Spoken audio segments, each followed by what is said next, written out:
leg length analysis. I'm going to have the patient bring his legs 14 to 18 inches apart. I'm going to have him resist me. Then I'm going to have him relax. I'm going to bring them closer together. Looking at the medial malleolus. I'm looking for which one is the most superior, and the one that's the most superior is the short leg. The trap fiber analysis, I'm going to start at the AC joint in 3/4 of an inch lateral to T1, feeling for 7 zones, increasing pressure with each zone. 3, 6. Okay, and which one was the most tender? 4. Okay, and I'm going to do the same thing on the other side. And you can actually help with the hat, you don't have to. Okay, and which one was the most tender? 4. Okay, and with each side, which side was the most tender? Now we're going to block category 1. Okay, the left side, spot 4. That means I'm going to go to the spinous process, C4, and check for tenderness. Relax. And you can place Was the that judgment tender? along the sternum. No. Okay, I'm going to go to T6. And I determined that the left side was the short side. We need to have the first block come in at a 45-degree angle onto. And then I go to Do you have anything wrong with L2. this? Okay. Try not to help me with this. I need to have the block come in at a 45-degree angle. Okay, and which one was the most tender? The middle one. Okay. And then I will come here and do a knife edge stuffs, inferior to superior.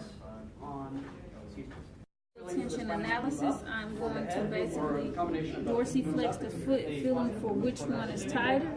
I can either do it with both hands like this, or individually like this, but I'm basically feeling for which one is tighter. And in this case, it's the left one, and which is the short leg side, which should be what's happening. And or I can check the Achilles tendon and feel which one is tighter. And it's also tighter over here, and it should be tighter on the short leg side. Okay, I would check and see if it was a subluxation on this side to make sure. And in order to do that, I would bring the leg up, dorsiflex and plantar flex the foot. If it's a neutral, you're going to do a rocking motion. And I'm basically feeling for subluxation to make sure that's not the reason that the leg is short. This dural subluxation, I'm going to traction and have the patient turn his head to the left and then to the right. And I'm feeling to see which side bumps and which side doesn't. The side that doesn't bump means there's an adverse subluxation on that side. In this case, it didn't bump to the left. I'm going to, and which is the short leg side. So I'm going to traction the long leg side while the patient tractions the head of the table. And I'm going to hold this for about 10 seconds, 3 times, with 10 seconds rest in between each. And then I'll go to the side of heel tension, which is this side, and I'll traction. And I'll have the patient rotate his head left to right continuously. And okay. And then I'll do it bilaterally. I'll traction both, and then I'll have the patient turn his head to the side that I didn't feel the bump, which in this case would be the right side, so turn your head to the right. And I'll traction, still hold it for 10 seconds for 3 times with 10-second rest in between each. And that's it. The dollar sign, I'm going to find the L4 vertebra and go out 3 inches lateral on each side. I'm going to press and ask the patient, is it tender? Okay, this is a myological sign. I'm going to press to see which one has the most tone, which one is the thicker one side. The thicker side is the major side. Then I'm going to, in this case it's the left side, I'm going to go down, find the PSISs, go 3 inches down and 2 inches lateral. I'm going to ask the patient if it's okay if I palpate. Yeah. Okay, I'm feeling for which one is the most squishy versus which one has the most tone. In this case, his right side has the most tone, and this is a neurological sign. And the dollar sign had the most difference in both sides compared to the crescent. Based on the short leg side, I will ask the patient if they have any knee pain or knee problems. Do you have any pain or knee problems? Okay. I will bring the patient's leg up, roll it inward, and I will place it under the greater trochanter, obliquely 45 degrees.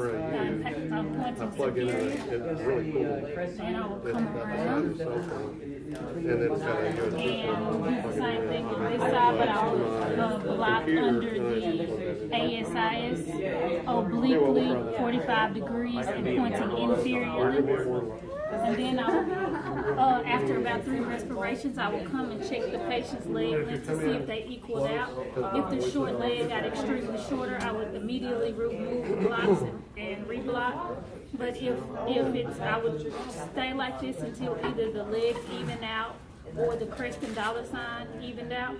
And I would do this for up to 10 minutes for cat 1. I'm going to adjust either the crest or the dollar sign, but I'm going to start with 3 rules.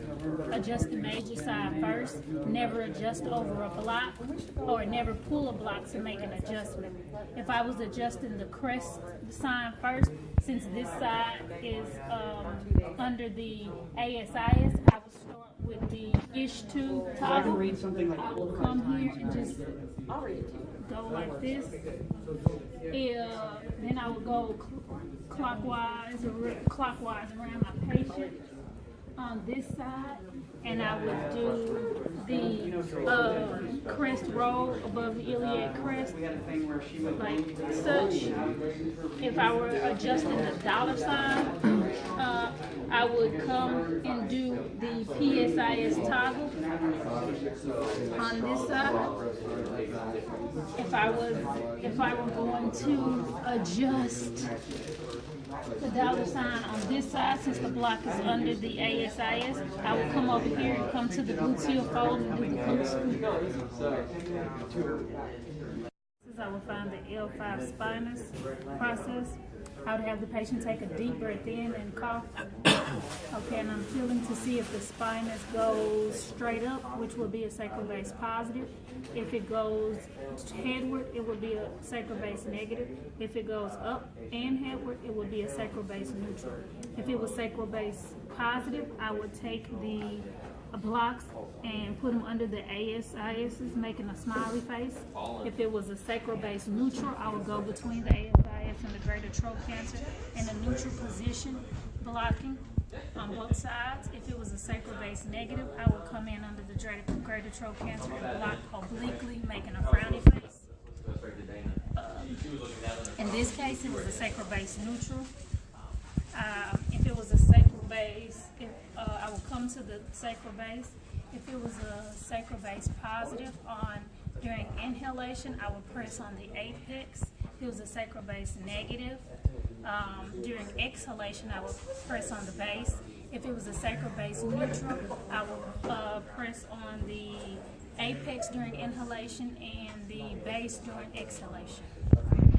Part of the sacral base analysis is the vasomotor response, and I will look up the spine for hyperemia. In this case, there's hyperemia around T3. T3 is associated with the C2, so I will come to C2 TVPs and press down, press on the spinous process of T3, 5 pumps going superiorly, and I would do that until I feel moisture or dampness. And when I feel moisture or dampness, I will come in with a knife edge contact. If it was a sacral base positive, I would adjust during inhalation. If it was a sacral base negative, I would adjust during exhalation. If it was a sacral base neutral, I would adjust anytime. In this case, it was a neutral, so I would adjust anytime.